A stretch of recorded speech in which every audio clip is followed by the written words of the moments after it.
Folks, we're quickly going to look at advanced one-step equations because a lot of the stuff that we can do mental math is not high school algebra level, but we use those same processes to solve questions that are algebra 1 level, obviously. So what I have in front of is the one-step equations advanced sheet that's inside of Schoology. It's labeled as one-step practice organizer. There's a blank one, and then I have a completed one also in Schoology. So when we look at the first four, they're like the ones that we have done before. Solving one step PDF that's inside of Schoology in today's folder, the 20th. That's like these, where I'm just going to use the inverse operation. I'm going to subtract instead of add. I'm going to add instead of subtract, and then I'll be able to figure out what my variable is. Now we have added an extra step here. This would be where we substitute. So I'm going to put 4 back in for b. So 5 plus b, b is now 4. That's a true statement. 5 plus 4 is 9. 14 minus 5 is 9. That proves to me that b is 14. It can't be anything else. It can only be 14 because 14 minus 5, only 14 minus 5 is 9. On this one and this one, when I am multiplying, I want to get rid of this multiplication by doing its inverse operation, which would be division. And a lot of us feel pretty comfortable with this. I have division. This is b divided by 10 equals 20. So to get rid of this division, I multiply by this number in my denominator. To get rid of this multiplication, I divide by this number. So what number times what number times 10 gives me 20? Only 2 times 10 gives me 20. What number divided by 10 gives me 20? Only 200 gives me 20. This can't also be 2 because 2 divided by 10 doesn't give me 20. And that's what I have over here.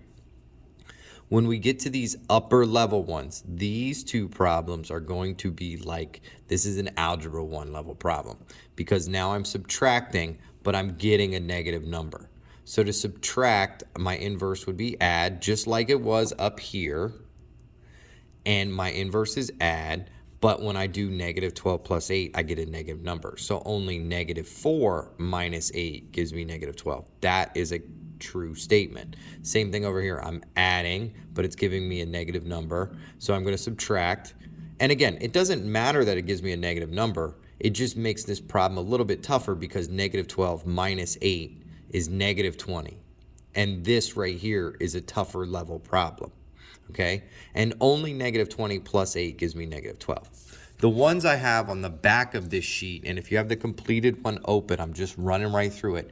These came from in Schoology Tough Piece of Meat PDF, okay? That's today, ends up being tonight's homework. This right here is from that. So I'm subtracting negative 3. This was number 4 on that page. I'm subtracting negative 3. I can convert that into an addition problem. Subtracting a negative becomes an addition problem. I use inverse operations and I get 15. The other side of that is if I'm subtracting a negative number, I could just do the inverse of subtraction, add that negative number. 18 plus negative 3, that's the same. It gives me 15 on both sides. I know it's 15 because only 15 minus negative 3 gives me 18. Again, this is a tougher level problem because this problem involves these double negatives here, this subtracting a negative number. If I have multiplication, negative 1/3 d equals 12, I'm going to just multiply by this denominator here, negative 3. And this only works, this particular method only works if I have a unit fraction, if I have 1 up here. If I have 2 up here, I can't just multiply by negative 3, okay? I have to do more steps or do something else, okay? So that's what I have here. But I can multiply by negative 3. 12 times negative 3 gives me negative 36. The proof behind this obviously is in my substitution, but if I'm multiplying by whatever, I can divide by that same number. So this is just like this problem here, or excuse me, this problem here. I am multiplying by 10, so I divide by 10 to get rid of it. I'm multiplying by negative 1/3. I divide by negative 1/3 to get rid of it. Do they both give me the same answer? They absolutely do. When I divide 12 by negative 1/3, it turns into this. Dividing by a fraction means I multiply by its reciprocal. 12 times negative 3 is negative 36. If you notice here, what did I do? I multiplied by negative 3 in this step. What did I do here? I multiplied by negative 3 in this step. So I have negative 36 on both of these solutions. And again, if I substitute it back in, it gives me the correct answer. I know that I'm right. When I have number 18, I have this negative k now. So negative k over 10. I can think about this two different ways. I can multiply by 10 and then have 500 equals negative k. That would look something like this. If I multiply both sides by 10, I would get 500 equals negative k, okay?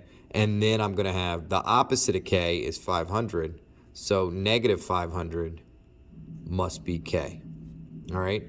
And I can think about that in this way as well. So negative k over 10, that's the same. How many k's do I have up there? I have 1 k up there. That's negative 1 over 10 times k. This is the same, okay? And I can solve this just like I solved it here, which is multiply both sides by 10 and then work out that negative number. If I look at this problem up here, I can undo this or think about this in this way as negative 1/3 d is negative d over 3. And that kind of helps figure this part out. Negative k over 10 is negative 1/10 k. Negative 1/3 d is the same as negative d over 3, okay?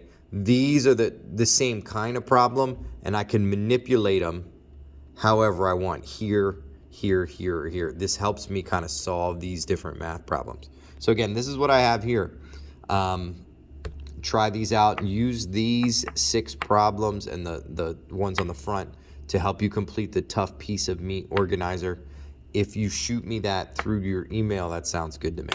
Schoology message, anything to get me that paper.